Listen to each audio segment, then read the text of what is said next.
Soyez les bienvenus à l'écoute de notre émission Destination Céleste. Chers téléspectateurs, nous avons de très bonnes choses à vous dire de la part de Dieu, le Créateur de nos vies.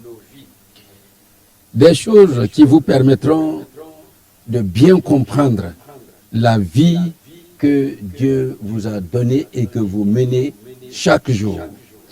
Si vous comprenez bien ces choses que nous allons vous dire de la part de Dieu, alors votre vie sera bien orientée, vous comprendrez très bien son sens et vous comprendrez également quelle sera la finalité de votre vie. La plus grande question que tout homme peut se poser concernant son existence humaine est celle-ci. Où irons-nous après la mort? Où irai-je après la mort? Cette question, chers téléspectateurs, en ce qui vous concerne, doit trouver une réponse avant que notre âme ne nous quitte ou que notre corps ne descende dans la tombe. La Bible, qui est la parole vivante de Dieu, nous dit ceci. Après une brève existence terrestre, l'homme s'en va vers sa demeure éternelle. Nous trouvons cela dans le livre de l'Ecclésiaste au chapitre 12 et le verset 7. Où se trouve cette demeure éternelle? Est-ce le cimetière où les hommes vont enterrer les morts? Non. Le cimetière, comprenez-le bien, est pour le corps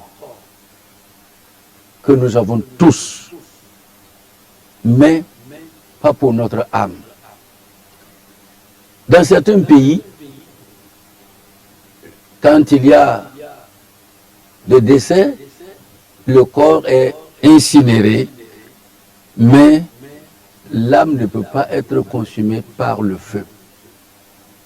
Même s'il arrive à quelqu'un de mourir par noyade, chers téléspectateurs, comprenez-le très bien, l'âme ne peut pas être noyée. C'est le corps seulement qui sera noyé. Quelles que soient les circonstances à travers lesquelles un homme peut mourir, nous voulons que vous compreniez de la part de Dieu que c'est votre corps seulement qui se sépare du reste de votre existence et qui va descendre dans la tombe pour devenir, comme la parole de Dieu le dit, poussière au bout de quelques années. Maintenant, l'âme que nous avons, notre âme, va-t-elle aussi se terminer dans la tombe? Non. Pourquoi cela? Que Dieu vous donne, vous qui me suivez, un bon entendement de sa parole. C'est suite à cela que vous comprendrez très bien pourquoi vous existez et quelle sera votre destination finale. L'âme, pour bien comprendre notre vie, il faut voir comment Dieu a créé l'homme. La Bible nous parle, et nous voyons cela dans 1 Thessaloniciens au chapitre 4. À partir du verset 13, nous voyons que l'homme est composé de 3 parties. Il y a le corps qui est visible à l'œil, mais à l'intérieur du corps, il y a notre âme, il y a également notre esprit. Notre âme, c'est notre vie. L'esprit, c'est la partie supérieure de l'être humain. De ces trois parties qui composent notre vie ou notre être, nous voulons que vous compreniez que le corps, quand survient la mort, va dans la terre. Et au bout de quelques années, le corps redevient poussière. Quant à l'âme, elle a été, au moment de la création, soufflée en l'homme. La Bible nous dit que, dans un premier temps, Dieu prit la poussière de la terre et il forma le corps qui était là, inerte. Mais il souffla dans les narines de l'être qu'il venait de créer, le souffle de vie. Le souffle de vie, c'est l'âme, c'est l'esprit qui viennent de Dieu. Alors que le corps, lui, il a été pris de la terre, l'âme, l'esprit que nous avons, qui sont invisibles à l'œil, viennent de Dieu. C'est pourquoi la Bible dit que l'homme a été créé à l'image de Dieu. L'homme a été créé à sa ressemblance. Donc, du fait que notre âme, notre esprit viennent de Dieu, nous devrons nous rappeler que Dieu est éternel. Ce qui vient de lui est également éternel. Donc notre âme, notre esprit, qui sont en nous, et nous devrons prendre réellement conscience de cette vérité, viennent de Dieu et sont également éternels. Notre âme, chers téléspectateurs, est éternelle. Notre esprit est éternel parce que les deux viennent de Dieu. Et Dieu est éternel. Donc, qu'advient-il le jour de la mort? Le jour de la mort, c'est un jour de séparation entre le corps et l'âme. C'est pourquoi la Bible dit que l'âme s'en va vers sa demeure éternelle. Le corps, lui, il va vers le cimetière. Il va y rester jusqu'à ce qu'il soit confondu à la poussière de la terre. Mais notre âme ne reste pas dans la tombe. Elle ne va pas dans la tombe. Notre âme retourne à son Créateur, Dieu. Maintenant, le problème que nous devrons connaître, c'est que notre âme, pendant sa vie sur la terre, eh bien, a connu ce que la Bible appelle le péché. Alors, le péché, il vient mettre une séparation entre l'homme et son Créateur, Dieu. Pour preuve, je voudrais vous parler un petit peu, très rapidement, de ce qui s'est passé dans le jardin d'Éden. La Bible nous dit que Dieu avait créé l'homme et la femme. Il les avait placés dans un jardin où il y avait tout. Et il a demandé à l'homme et à la femme de cultiver ce jardin, donc de l'étendre jusqu'à toutes les extrémités de la terre. Et il avait donné à l'homme, quand il a créé, la domination sur le monde, les animaux, les autres êtres vivants qu'il a créés. Et Dieu, en créant l'homme, il avait également un but précis. La Bible nous dit que, avant que Dieu ne crée l'homme, il l'avait déjà aimé.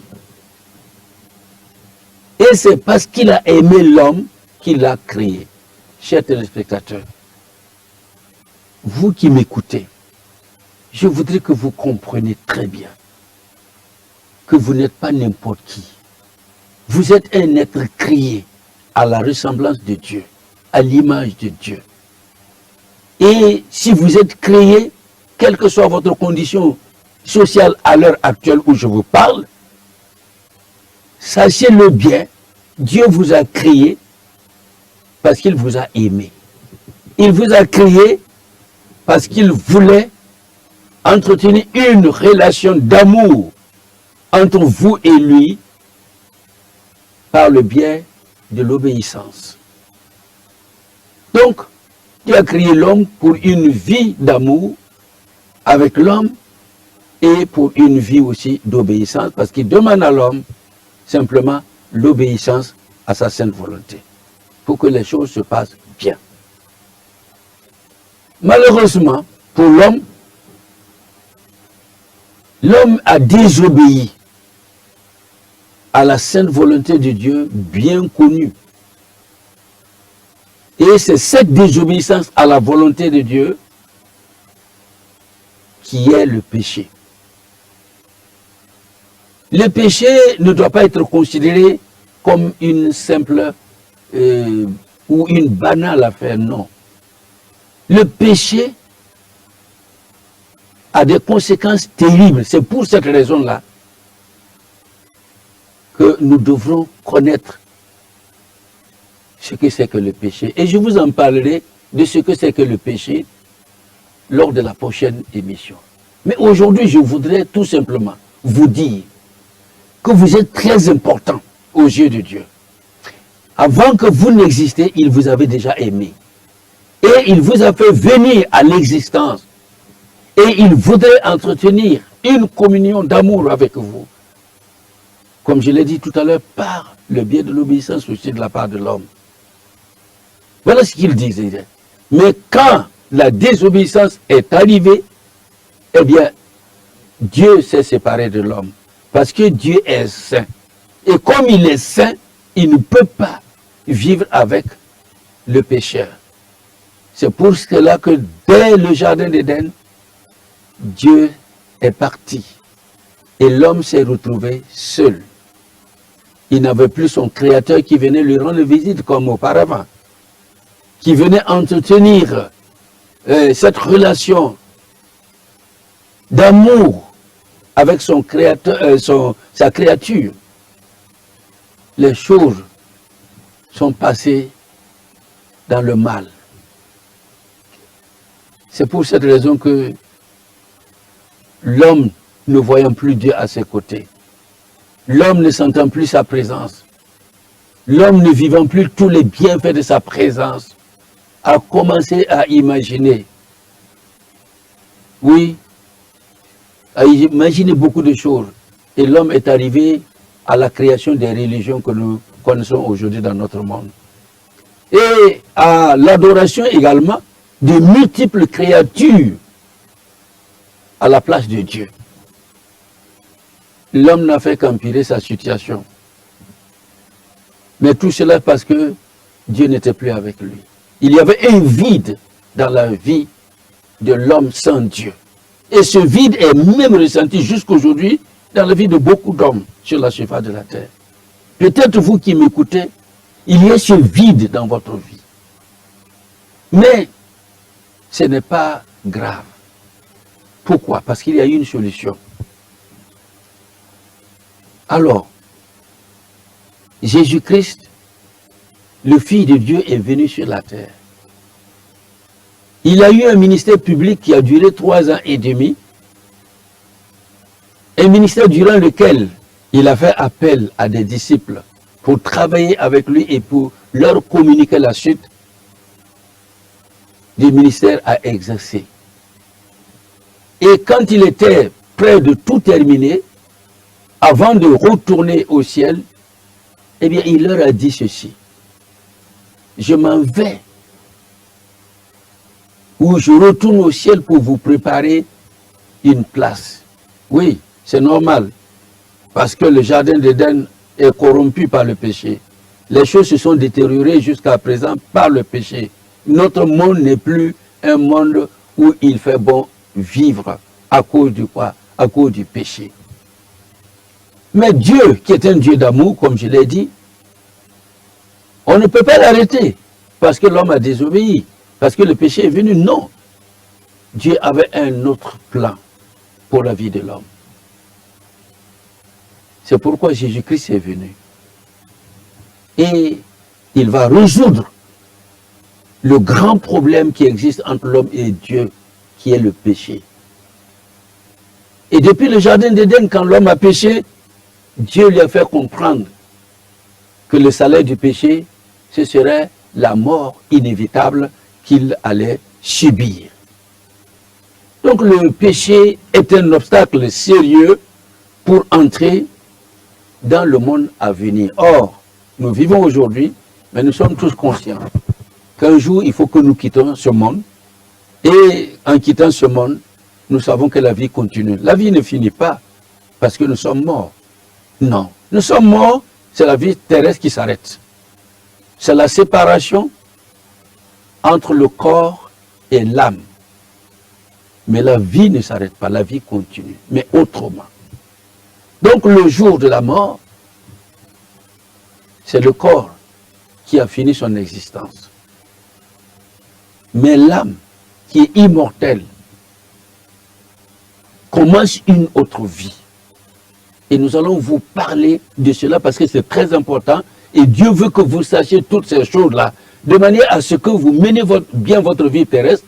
Et le jour que il vous sera donné de quitter cette vie terrestre, que vous retrouvez l'autre vie qu'il est en train de préparer.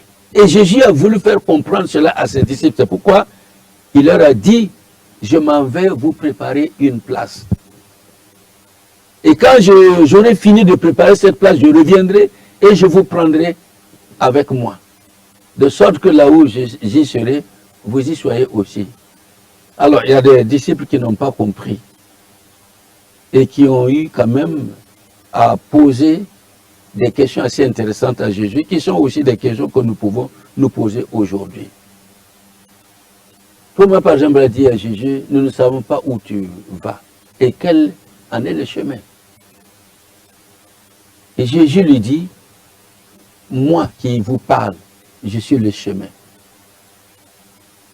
Alors Jésus n'a pas fait cette déclaration au hasard, mais vous allez comprendre, suite à ces émissions que vous suivez régulièrement, que Jésus est véritablement le chemin. Et s'il a déclaré qu'il est le chemin, c'est la vérité. En effet, quand Jésus est venu dans notre monde, il n'est pas venu pour quoi que ce soit. Pas pour les richesses de ce monde. Pas pour l'argent de ce monde. Pas pour quoi que ce soit de ce monde. Il est venu à cause de toi et à cause de moi. Il est venu parce que le problème du péché doit être réglé aux yeux de Dieu, entre toi et Dieu, entre moi et Dieu, donc entre nous et Dieu. C'est pourquoi il est venu. Et sa venue miraculeuse montre réellement encore comment Dieu nous aime. La Bible nous dit que Jésus-Christ est venu et il a revêtu l'humanité. Donc il est devenu semblable à toi, il est devenu semblable à moi. Jésus-Christ est venu, il a revêtu l'humanité, il est devenu un homme. Mais pourquoi cela? Il pouvait venir tel qu'il était auprès de Dieu de toute éternité. Mais non. Mais non. C'est simple. Nous sommes dans notre humanité. Il fallait que Christ nous retrouve dans cette humanité-là. C'est pourquoi il a pris un corps semblable au nôtre et il est devenu homme, mais tout en restant Dieu à la fois. Et dans cette condition, alors, il va accomplir le plan de Dieu pour notre salut, pour notre restauration, donc pour notre retour dans une terre meilleure ou dans un endroit meilleur que la terre sur laquelle nous vivons aujourd'hui. Et quand Jésus est venu, sa préoccupation, c'était de résoudre le problème fondamental. Et chaque fois, il n'a cessé d'instruire ses disciples et à toutes les foules qui le suivaient, qu'il est venu pour mourir. Pourquoi mourir? Bien, parce que la Bible dit depuis le livre de la Genèse au chapitre 3 que le salaire du péché c'est la mort. Dieu dit à Adam et Ève, vous mourrez parce que vous avez péché. Et la Bible nous dit que le salaire du péché, c'est la mort. Donc Christ est venu. Et il est venu pour prendre notre place, donc votre place, vous qui m'écoutez. Il est venu prendre votre place. Il a pris aussi ma place. C'est pourquoi il a revêtu l'humanité. Il est devenu semblable à nous. Et il a été crucifié. Et tout cela, vous allez comprendre suite à ces émissions que vous suivez régulièrement. Et quand il est monté à la croix, il est mort d'une mort atroce. Et ensuite, après cette mort, il est descendu dans le séjour de la mort, où la mort règne en vainqueur depuis que le péché est intervenu dans notre monde. Et là aussi, nous allons en parler plus tard, il va détruire la mort. Et il va ressortir. C'est ce que la Bible appelle la résurrection. Et il va retourner au ciel. Mais en attendant de voir tout cela en détail, je voudrais que vous sachiez aujourd'hui quelque chose de très important. Premièrement, votre vie, elle est très précieuse aux yeux de Dieu. Quelle que soit votre condition sociale, que vous soyez riche, que vous soyez pauvre, que vous soyez bien placé dans la société, que vous soyez honoré, que vous soyez méprisé, que vous soyez malade ou bien portant, ce que je peux vous dire et qui est vrai, c'est que Dieu vous aime parce que vous avez été créé à sa ressemblance. Et que Dieu, parce qu'il vous a créé à sa ressemblance, il va faire revenir encore Jésus-Christ pour vous chercher, pour une autre destination. C'est pourquoi notre émission s'appelle Destination Céleste. Ce ne serait plus la terre comme destination, non, ce serait la destination céleste. Alors, Jésus donc explique à ses disciples qu'il va leur préparer une place et quand il aura fini, il reviendra pour les prendre de manière à ce qu'ils soient avec lui pour la vie éternelle. C'est pourquoi il dit qu'il est le chemin. Il est le chemin. Alors, comment? Il a versé son sang. En prenant ta place, en prenant ma place. Il est mort. Il a subi le châtiment du péché. Il est mort pour toi. Il est mort pour moi.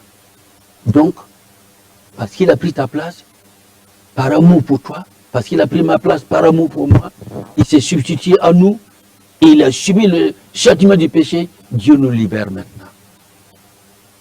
Dieu nous pardonne nos péchés. Et Dieu fait de nous ses enfants. C'est pourquoi la Bible parle de la nouvelle naissance. Nous redevenons enfants de Dieu autrement. Comment? Par la purification de tous nos péchés par le sang de Jésus-Christ. C'est pourquoi l'apôtre Jean dit à tous ceux qui l'ont reçu cette parole de Dieu, à tous ceux qui ont reçu cette parole de Dieu, comme vous l'entendez, comme vous l'écoutez maintenant, il leur était donné le pouvoir de devenir enfants de Dieu. Donc, il vous suffit, vous qui entendez, de prendre conscience de cette réalité que Dieu vous aime et qu'il prépare un monde meilleur pour vous.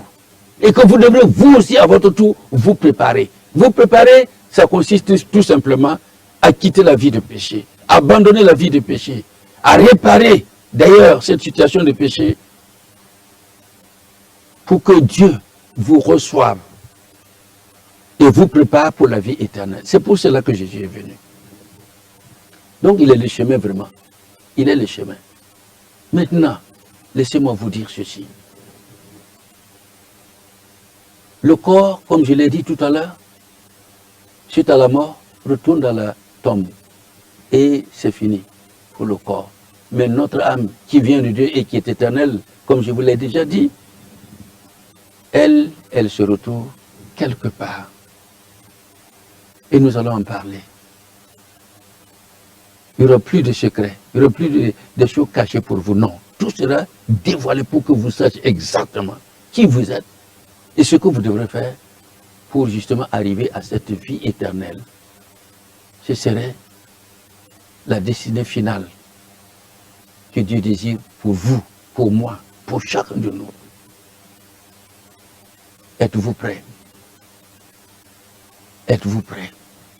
Est-ce que vous êtes conscient de cette réalité incontournable?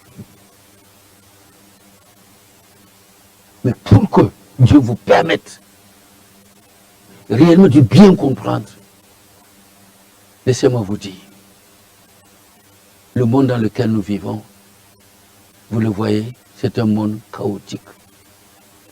Un monde qui ne peut pas nous offrir le bonheur. Un monde qui ne peut pas nous offrir la sécurité. Un monde qui ne peut pas nous offrir la paix. Un monde qui ne peut pas nous offrir la joie. Tous les jours, deuil, pleurs, larmes, soupirs, etc., etc. Et la vie mondaine est jonchée de toutes ces choses-là. Donc, que vous soyez pauvre, vous allez dire que c'est parce que vous êtes pauvre. Vous allez peut-être penser que Dieu ne vous aime pas, c'est pourquoi vous allez laisser dans la pauvreté. Non. Cette condition sociale n'enlève rien quant à l'amour de Dieu pour vous. Et vous devrez comprendre cela. Et je vous invite réellement à accepter cette vérité. Dieu vous aime. Il m'aime, il vous aime, il nous aime. C'est pourquoi il prépare votre salut pour que vous reveniez à lui, pour la vie éternelle. Alors, êtes-vous prêts? Êtes-vous conscient d'abord? Ce qu'il ne faut pas faire, chers téléspectateurs, c'est de vivre tous les jours comme si rien n'était. Comme si votre vie que vous menez là ne va pas un jour s'arrêter. Ce qu'il ne faut pas faire, c'est de refuser aussi de penser à l'au-delà. Parce qu'il y en a qui ont tellement peur de ce qui peut arriver après la mort. C'est l'inconnu total. Alors, ceux qui ont peur ne veulent même pas qu'on parle de la mort. Ne veulent même pas qu'on parle de l'au-delà. On préfère baisser la tête sur nos conditions présentes, qui ne sont pas bonnes, je l'ai dit, plutôt que de lever la tête et de chercher à comprendre ce qui vient après. Surtout que nous sommes conscients tous qu'un jour vient où nous devrons quitter. Il y a un jour passé où nous sommes nés. Il y a un autre jour où nous partirons. Mais partir où? Chers téléspectateurs, il faut que tu te poses cette question. Partir où? Mais la Bible est là pour t'éclairer, pour te dire où tu vas partir. La Bible est là pour te dire ce que tu dois faire. La Bible est là pour te dire toutes les démarches que Dieu attend de toi pour que tu sois purifié de tous les péchés commis, de manière à ce que quand le jour vient où le rideau de la mort est tiré sur toi, sur ta vie, eh bien que tu te retrouves tout près de lui. Pour une autre existence, une existence meilleure, une existence que je ne saurais en quelques minutes seulement vous décrire. Mais la Bible dit que ce serait un bonheur éternel. C'est la félicité éternelle. Êtes-vous prêts pour y aller? Désirez-vous aller un jour auprès de Dieu, quitter ce monde avec ses souffrances, ce monde de péché? Désirez-vous quitter un jour et aller auprès de Dieu?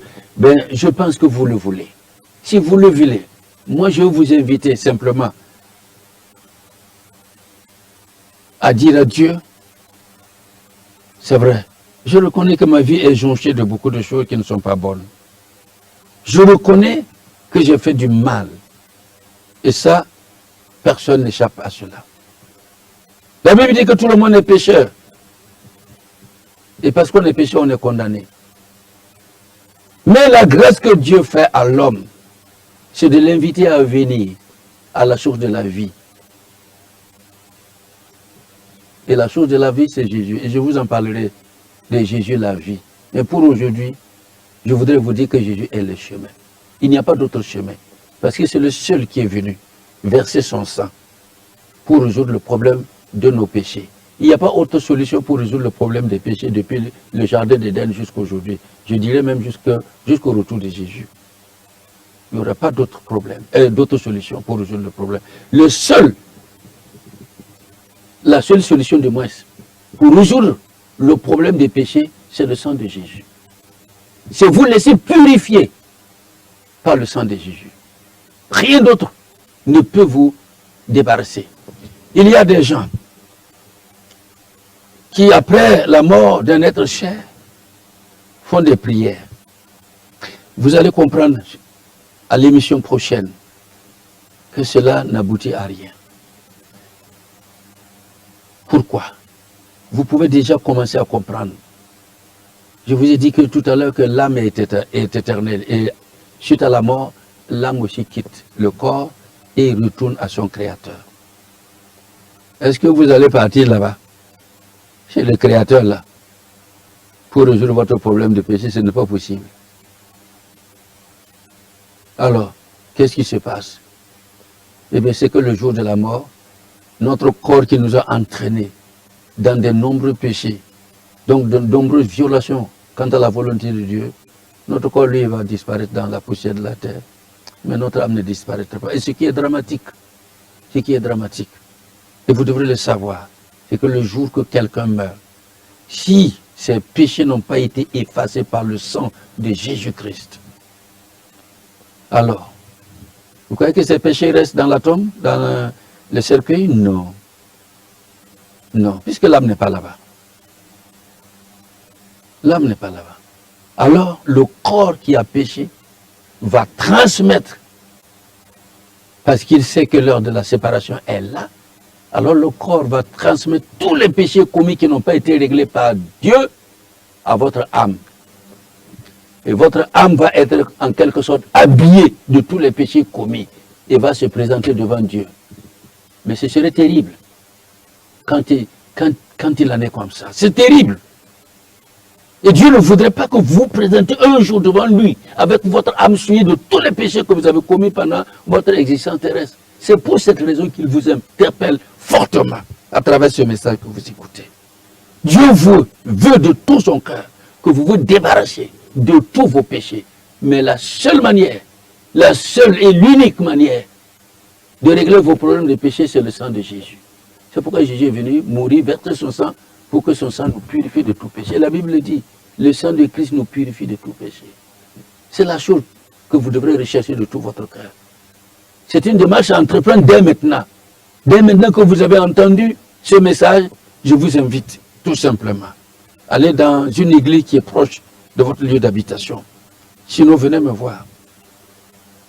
Et demandez pardon à Dieu pour tous les péchés que vous avez commis, pour tout le mal que vous avez fait. Depuis que vous êtes conscient de votre existence jusqu'à maintenant, demandez pardon à Dieu. Et comme Dieu, il pardonne le pécheur qui se répand, alors il vous pardonnera. Et s'il vous pardonne, il vous considère comme si vous n'avez jamais commis de péché. Voyez comment Dieu est. Il oublie tout. Il vous réhabilite. Et par son esprit, il vous donne la nouvelle naissance. C'est-à-dire que vous devenez son enfant. Qu'il va protéger pour le reste de votre vie terrestre. Et qu'il va amener finalement auprès de lui pour la vie éternelle. Voilà des choses très importantes, comme je vous l'ai dit au début, que Dieu voudrait que vous sachiez. Pour que votre vie ne soit pas mêlée au gré de vos sentiments seulement. Pour que votre vie soit bien menée sur la surface de la terre. Que votre vie ne s'arrête pas seulement aux préoccupations de la vie quotidienne seulement. Non. Il y a plus que cela. Si c'est manger, boire tous les jours et puis disparaître simplement sans qu'il y ait autre chose par la suite, alors la vie ne vaut pas la peine d'être vécue. Mais votre vie est précieuse. C'est pour cette raison que Dieu ne l'a pas créée comme il a créé les autres choses. Et pour vous permettre de comprendre, prenons un animal. Regardez comment Dieu a créé l'animal. Il n'a pas mis ce qu'il a mis en nous dans l'animal. Vous voyez, l'animal existe et un jour, quand il est tué, eh bien c'est fini. C'est fini. C'est fini. Son existence a pris fin. Quant à toi, quant à moi, ce n'est pas la même chose. Dieu a mis en toi son âme, son esprit, qui viennent de lui. C'est pourquoi tu es créé à sa ressemblance. Moi, je suis créé à sa ressemblance aussi. Alors nous devons prendre connaissance de toutes ces choses-là et être conscients que nous devrons nous préparer. Donc préparer notre âme, parce que c'est notre âme qui retourne à Dieu.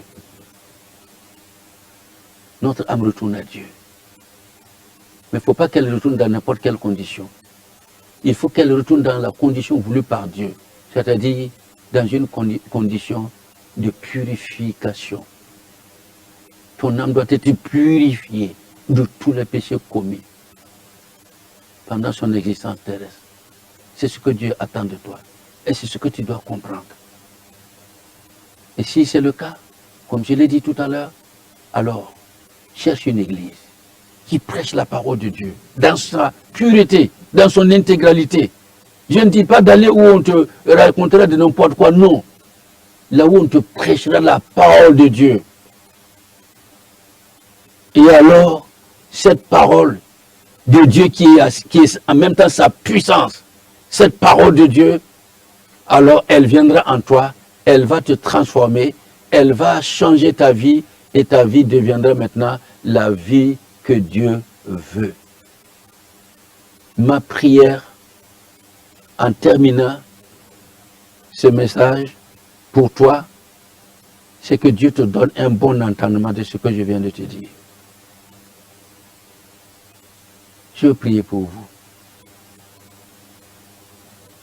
Dieu 3 fois saint,